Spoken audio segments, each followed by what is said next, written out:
उस प्रकार के देवत्व का प्राप्त किया जाए, उस प्रकार के जीवन चिंतन को प्राप्त किया जाए जहां केवल सुनकर के नहीं जाए, बदल करके जाए।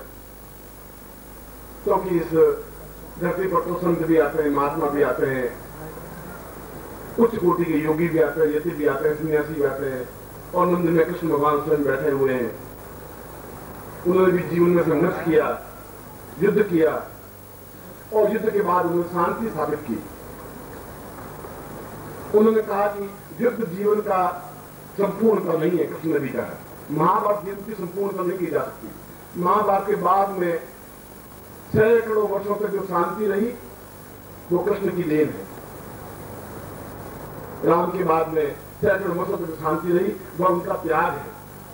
उस त्याग और उस शांति को घर घर तक पहुंचाने के लिए, एक एक व्यक्ति के जीवन में स्थापित करने के लिए जो आपके सामने बैठे हुए हैं, या केवल एक गांव के या एक प्रांत के नहीं है, पूरे भारतवर्ष से आए हुए हैं। एक तरह से पूरा भारतवर्ष मेरे सामने बैठा हुआ है।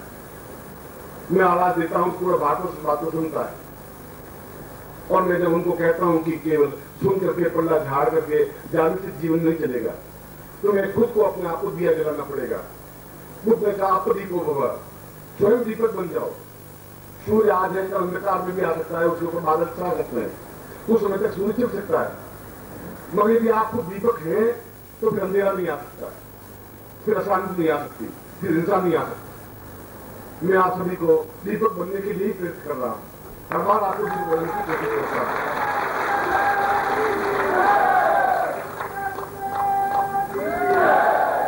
और जब सूर्य अस्त होने लगा तो मैंने बड़ा विचलित हुआ कि अस्त हो रहा हूं, पूरा विश्व अंधकार से ढक जाएगा, क्या होगा। तब एक छोटे से दीपक ने खड़े होकर कहा कि आप चिंता नहीं करें, जब तक आप वापस उदय नहीं हो जाएंगे तब तक अपनी भरपूर कोशिश से मैं इस अंधकार को दूर करने की कोशिश करता रहूंगा। और आप सभी दीपक हैं, और मैं आप सबका निर्माण सूर्य की तरह बनाना चाहता हूं कि जहां अंधेरा बने ही नहीं।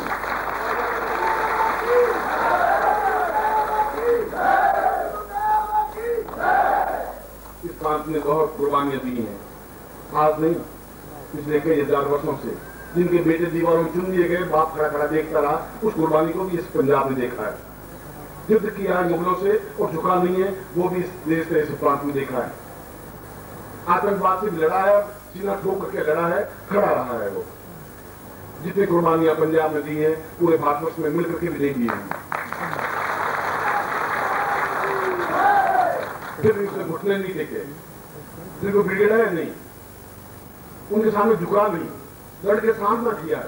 कृष्ण ने कहा है कि ये यथा नाम प्रभुते, आप खड़े रहे वीरता के साथ में। अगर जो गोली मृत्यु लिखी हुई है तो कहीं पर भी आप चुप कर बैठ जाएंगे तभी मृत्यु आ जाएगी, और लिखी हुई नहीं है तो आप गोलियों के बीच में खड़े होंगे तब भी मृत्यु आपका कुछ नुकसान कर ही नहीं सकती। निर्णय बनना जीवन का आवश्यक है। राम ने इसी बात को समझाया था। कृष्ण ने महाभारत के बीच में खड़े होकर इसी संदेश गीता के माध्यम से दिया है कि भाषांश जीर्णाम यथा विहाय नवानि गृह्णाति दुरोपराणि। ये शरीर से फटा हुआ वस्त्र है, आज हम उतार लेंगे, नवीन वस्त्र वापस धारण कर लेंगे। फटे हुए वस्त्र पहन करके जीवित रहने से अर्थ नहीं होगा।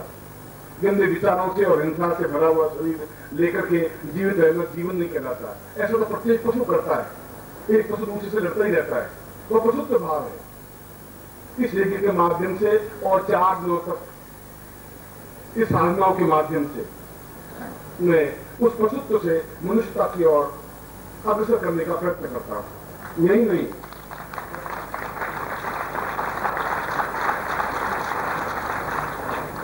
भारतवर्ष के प्रत्येक प्रांत में गया हूं और संसार का कोई देश शायद नहीं बचा है जहां पर नहीं गया हूं। उन देशों में भी चाहे वे मुसलमान धर्म मानते हैं और उन्होंने कहा कि हम तो किसी और न धर्म को मानते हैं न इस कार्य को करने देते हैं। मैंने कहा कि मैं धर्म से कोई मेरा संबंध है ही नहीं, मैं तो मनुष्य से संबंध है, मानव से संबंध है। आप मानव हैं, इस बात को स्वीकार करता हूं और मुझे यहाँ आगे करना है, मुझे यहाँ अपनी बात कहनी है और मैं अपनी बात कही है वीरता के साथ, हिम्मत के साथ, साहस के साथ। और जिस पंजाब आग से धूम करके जल रहा था तब भी मैं अमृतसर की गलियों में घूम रहा था, उस समय घूम रहा था। उसमें मुझे इस बात की चिंता नहीं थी क्योंकि मुझे चिंता रही नहीं।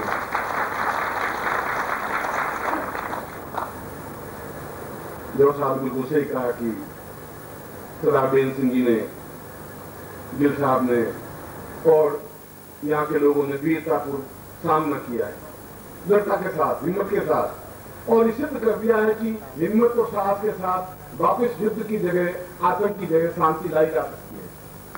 उन्होंने सिद्ध किया है, ये छोटी बात नहीं है।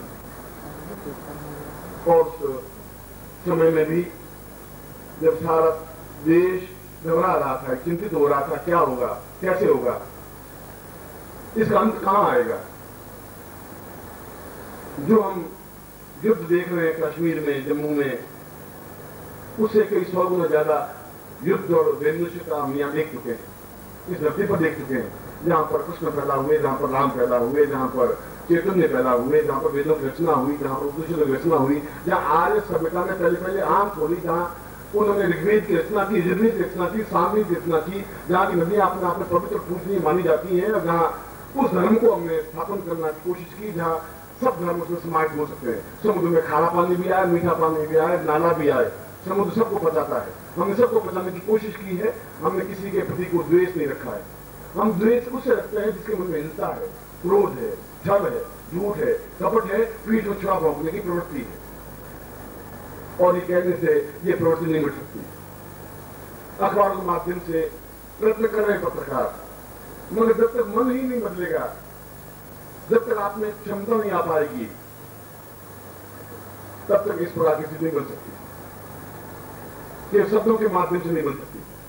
अगर शब्दों के माध्यम से बनती तो फिर बुद्ध असफल नहीं होते, फिर महावीर असफल नहीं होते, फिर चैतन्य असफल नहीं होते, फिर कबीर और सूर असफल नहीं होते, फिर मेरा असफल नहीं होती। उन्होंने तो एक ही बात कही कि जीवन में एक शांति प्राप्त करनी चाहिए, मन में एक सुकून प्राप्त होना चाहिए, जीवन में एक पशुत्व से ऊपर उठ के मानव बने, मानव से ऊपर उठ के महापुरुष बने, महापुरुष से ऊपर उठ के देवत्व बने। और वह दान के माध्यम से हो सकता है, दया के माध्यम से हो सकता है, करुणा के माध्यम से हो सकता है, और ये भाव बाजार में नहीं मिलते।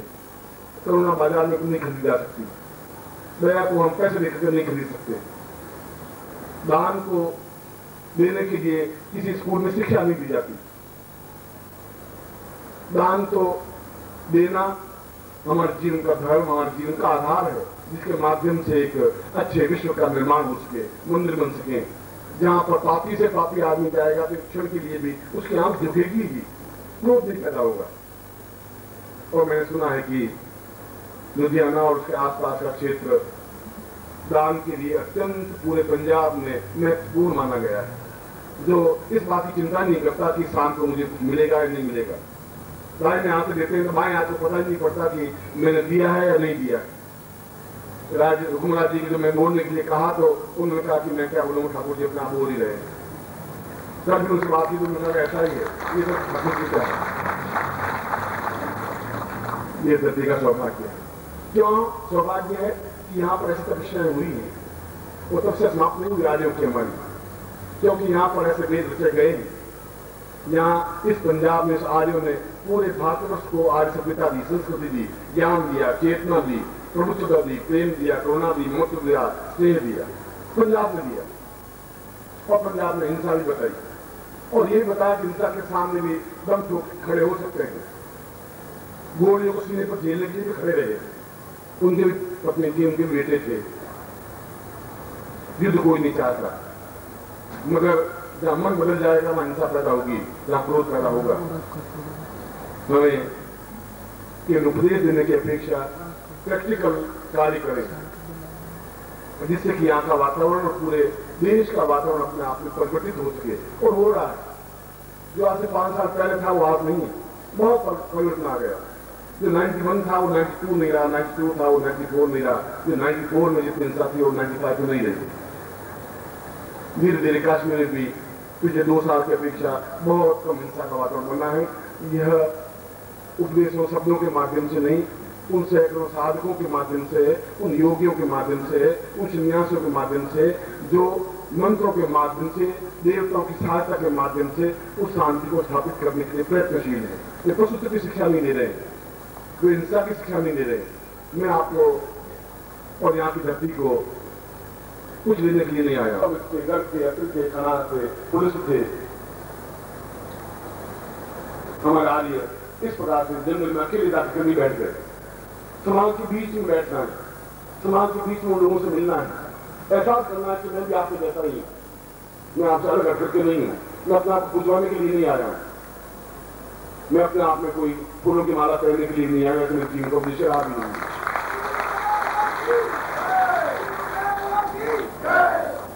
वास्तव में ये 4 दिन पंजाब के गौरवशाली दिन होंगे, इसलिए गौरवशाली दिन होंगे कि यहाँ सारा कार्य प्रैक्टिकल रूप में होगा।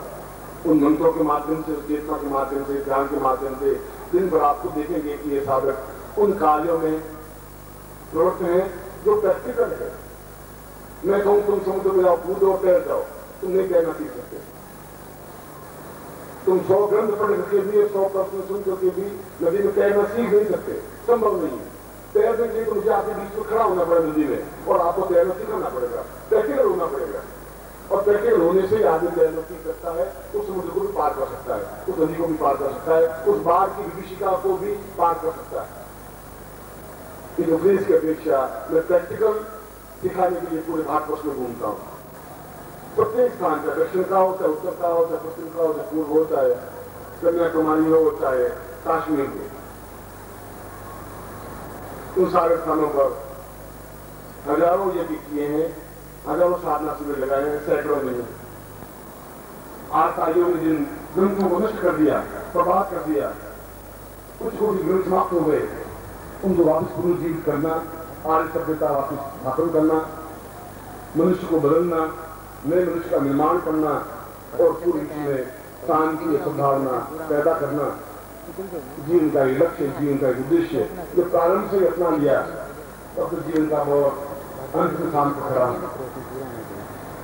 पूरा जीवन जिसमें हो गया, पूरी जवानी जिसमें लगा दी, इस बात की चिंता नहीं की कि पत्नी कहाँ है, पुत्र कहाँ है। पूरे हिमालय में ठान डाला, हिमालय का कोई कोना छोड़ा नहीं। सर भारत सरकार को इतना हिमालय के बारे में ज्ञान नहीं होगा जितना मैंने हिमालय के एक 15 करोड़ के बच्चे को देखा। 19 साल तक सन्यासी जीवन में रहा हूं और गृहस्थ जीवन में भी रहा, और दोनों जीवन को साथ साथ चलाना बहुत कठिन होता है, मगर गृहस्थ के बीच में गृहस्थ बन करके समझा सकता हूँ आप लोगों को, आपकी समस्याओं को, आपके दुख को, आपके लेने को, आपके कष्ट को, आपका भाव को, आपका पीड़ा को। इसलिए मैं आपको उन प्रमुख के पास में भेजना चाहता जो होगा पंछी, जिनको ज्ञान नहीं। मैं तो ये बता रहा हूँ, आप खुद अपने किस विषयों को लिखते हैं। मैं बता रहा हूँ आपको निर्भरता आए, मैं खुद बताना आया हूँ कि आप राक्षस के बने, देवत्व बने, खुद आप में बेचरित्र का निर्माण हो सके, जहाँ पशु से ऊपर उठ सके, मानुष बन सके। और सैकड़ों हजारों साधक पूरे विश्व में घूम रहे हैं, और केवल एक ही कार्य का लक्ष्य, जहां बुद्ध ने मृत्यु में कहा कि उन शिष्यों ने कहा कि आपने जीवन में अहिंसा को ठान दिया, हमारे लिए क्या आ गया। तो बुद्ध ने केवल अंतिम में एक ही लाइन बोली, अपदीपो भव, खुद अपने आप में दीपक प्रज्वलित करो, उस रोशनी में आगे बढ़ते रहो, अपने आप पूरे विश्व में तुम्हारी रोशनी फैल सके। और सैकड़ों विकसित चीन, जापान और दूसरे देशों में गए और उस बौद्ध धर्म को फैला दिया। मैं भी आपको वही शिक्षा दे रहा हूं, आप सभी को तुम्हारी खुद में दीपक प्रज्वलित हो, रोशनी पैदा हो। बाहर कर देने की अपेक्षा अंदर में जो तुम्हारे दे रहा है, अज्ञान का, पशुत्व का, हिंसा का, झूठ का, छल का, कपट का, व्यभिचार का, वह अंधेरा दूर करके अंदर रोशनी पैदा हो सके। और उसके लिए केवल और केवल और केवल और केवल एक ही मात्र उपाय है, जिसको साधना कहते हैं, जिसको उपासना कहते हैं, जिसको मंत्र जाप कहते हैं, जिसको मेडिटेशन कहते हैं, जिसको ध्यान कहते हैं। आपके सामने जो साधक बैठे हैं, ये सभी साधक बहुत उच्च कोटि के विद्वानों से, पंडितों से भी ज्यादा ज्ञानवान हैं। मैं आपको इस बात को स्पष्ट कर रहा हूं, जो आपको और यहाँ के उन्हें ज्ञान में क्या है, उनको ज्ञान में देवता को किस तरह से आह्वान किया जाता है, उनको ज्ञान है कि मेडिटेशन क्या होता है, उनको ज्ञान है ध्यान से थॉटलेस माइंड कैसे बनाया जा सकता है। ये जो गुरु पूर्णिमा हमारे भारत की परंपरा रही है कि जहां भी गुरु हो वहां पर शिष्य। ओम परम तत्वाय नारायणाय गुरुभ्यो नमः। ओम ह्रीं मम प्राण देह रोम प्रतिरोम चैतन्य जाग्रय ह्रीं ओम नमः। ओम भूर्भुवः स्वः तत्सवितुर्वरेण्यं भर्गो देवस्य धीमहि धियो यो नः प्रचोदयात्।